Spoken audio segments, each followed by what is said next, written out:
ಓಂ ಶಾಂತಿ. ಮುರಳಿಯ ಮುಖ್ಯ ಜ್ಞಾನ ರತ್ನಗಳು. ಪ್ರಾತಃ ಮುರಳಿ. ಓಂ ಶಾಂತಿ. ತಾರೀಕು 1/9/2025. ಬಾಬ್ದಾದ ಮಧುಬನ. ವಿಷಯ: ಪುರುಷೋತ್ತಮ ಸಂಗಮಯುಗದಲ್ಲಿ ಪುರುಷೋತ್ತಮರಾಗೋಣ. ಮಧುರ ಸಂದೇಶ: ಮಕ್ಕಳೇ, ನೀವು ತಂದೆಯ ಜೊತೆ ಗುಪ್ತ ಕಾರ್ಯ ಮಾಡುತ್ತಿದ್ದೀರಿ.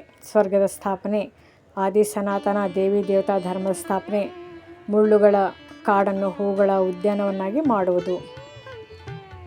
ಇದು ಪುರುಷೋತ್ತಮ ಸಂಗಮಯುಗ. ಇಲ್ಲಿ ನೀವು ತಂದೆಯ ಸಹಾಯದಿಂದ ಅತ್ಯುತ್ತಮ ಪುರುಷರು, ಲಕ್ಷ್ಮೀ ನಾರಾಯಣರಂತೆ ಆಗಬೇಕಾಗಿದೆ. ಮುರುಡೆಯ ಮುಖ್ಯ ಜ್ಞಾನ ರತ್ನಗಳು, ಜ್ಞಾನ ಬಿಂದುಗಳು. ಈ ಯುಗವೇ ಪುರುಷೋತ್ತಮ ಸಂಗಮಯುಗ. ಇಲ್ಲಿ ತಂದೆ ಬಂದು ಮಕ್ಕಳನ್ನು ಪುರುಷೋತ್ತಮರನ್ನಾಗಿ ಮಾಡುತ್ತಾರೆ. ಸ್ವರ್ಗವೆಂದರೆ ಹೊಸ ಪ್ರಪಂಚ, ನರಕವೆಂದರೆ ಹಳೆಯ ಪ್ರಪಂಚ. ರಾವಣ ಮುಳ್ಳುಗಳನ್ನು ಸೃಷ್ಟಿ ಮಾಡುತ್ತಾನೆ, ಶಿವತಂದೆ ಹೂಗಳನ್ನು ಸೃಷ್ಟಿ ಮಾಡುತ್ತಾನೆ. ಸ್ವರ್ಗದಲ್ಲಿ ಭಯಾನಕ ಪ್ರಾಣಿಗಳಿಲ್ಲ, ಕೇವಲ ಶಾಂತಿ ಸುಖವಿದೆ. ತಂದೆಯ ಜ್ಞಾನ ಸಾಗರ ಪತಿತ ಪಾವನ ಬ್ರಹ್ಮ ವಿಷ್ಣು ಶಂಕರರಲ್ಲ. ಸದ್ಗತಿ 2 ಸ್ಥಾನಗಳು: ಮುಕ್ತಿಧಾಮ ಅಂದರೆ ಶಾಂತಿಧಾಮ, ಜೀವನ್ ಮುಕ್ತಿಧಾಮ ಅಂದರೆ ಸತ್ಯುಗ ಸ್ವರ್ಗ. ಮೂಲವತನ ಪವಿತ್ರ ಸ್ಥಾನ, ದುಃಖವೇ ಇಲ್ಲ. ತಂದೆಯನ್ನು ನೆನಪಿಸುವುದೇ ಮನ್ಮನಾಭವ. ಆದ್ದರಿಂದಲೇ ಸತ್ಯುಗದ ಆಸ್ತಿ ಸಿಗುತ್ತದೆ. ಅಮರನಾಥ ನಿಜವಾದ ಅರ್ಥ ಅಮರ ಪ್ರಿಯ ಆಸ್ತಿ ಅಂದರೆ 21 ಜನ್ಮಗಳ ಸುಖ. ಭಕ್ತಿ ಮಾರ್ಗವೆಲ್ಲ ಸುಳ್ಳಿನ ಶೋ, ಜ್ಞಾನ ಮಾರ್ಗವೇ ಸತ್ಯ. ಕೊನೆಯಲ್ಲಿ ಬೆಂಕಿಯಿಂದ ಈ ಹಳೆಯ ಪ್ರಪಂಚ ವಿನಾಶವಾಗುತ್ತದೆ. ತಂದೆಯ ನೆನಪಿನಲ್ಲಿ ಆನಂದ ಭಾಷ್ಪಗಳು ಬರುವುದು ಸಹ ಸುಖಕರ. ಅಲೌಕಿಕ ಜನ್ಮದಿನವೇ ನಿಜವಾದ ಈಶ್ವರ್ಯ ಜನ್ಮದಿನ. ದೈಹಿಕ ಅಂದರೆ ಅಸುರಿ ಜನ್ಮದಿನ ಆಚರಿಸಬಾರದು. ಪುರುಷಾರ್ಥದಿಂದಲೇ ರಾಜ ತಿಲಕ ಸಿಗುತ್ತದೆ, ಕೃಪೆಯಿಂದಲ್ಲ. ನಿಮ್ಮ ಹಣದಿಂದಲೇ ಭಾರತವನ್ನು ಮತ್ತೆ ಸ್ವರ್ಗವನ್ನಾಗಿ ಮಾಡಲಾಗುತ್ತಿದೆ. ಪಾಂಡವರು ನಿಜವಾಗಿ ನೀವು ಆತ್ಮಿಕ ಯೋಧರು. ಭಕ್ತಿ ಮಾರ್ಗದಲ್ಲಿ ಶಿವನ ಅವ್ಯಭಿಚಾರಿ ಭಕ್ತಿ ಮೊದಲು ನಡೆಯುತ್ತದೆ, ನಂತರ ದೇವತೆಗಳ ಪೂಜೆ. ನಿಮಗೆ ಡಬಲ್ ಪೂಜೆ, ಸಾಲಿಗ್ರಾಮ ರೂಪದಲ್ಲಿಯೂ ದೇವ ರೂಪದಲ್ಲಿಯೂ. ತಂದೆಯ ನೆನಪಿನಲ್ಲಿದ್ದರೆ ಒಳ್ಳೆಯ ಸ್ವಪ್ನಗಳು ಸಾಕ್ಷಾತ್ಕಾರ ಸಹವಾಗುತ್ತದೆ. ನಿಮ್ಮ ಅದೇ ಪುರುಷಾರ್ಥದಿಂದ ಭವಿಷ್ಯದ ಸುಖ, ಸಾಹುಕಾರಿಯ ಅಮರತ್ವ ಪಡೆಯುತ್ತೀರಿ. ಧಾರಣೆಗಾಗಿ ಮುಖ್ಯ ಸಾರ: ಈಶ್ವರ್ಯ ಜನ್ಮದಿನವನ್ನು ಮಾತ್ರ ಆಚರಿಸಿರಿ. ರಕ್ತ ಸಂಬಂಧವಲ್ಲ, ಆತ್ಮಿಕ ಸಂಬಂಧವನ್ನು ನೀಡಿರಿ.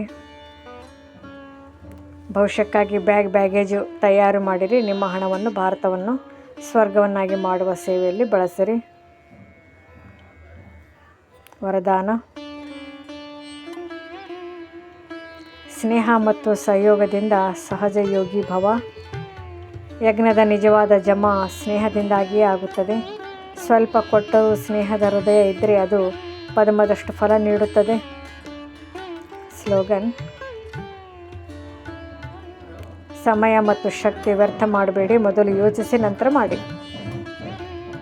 ಅವ್ಯಕ್ತ ಸೂಚನೆ: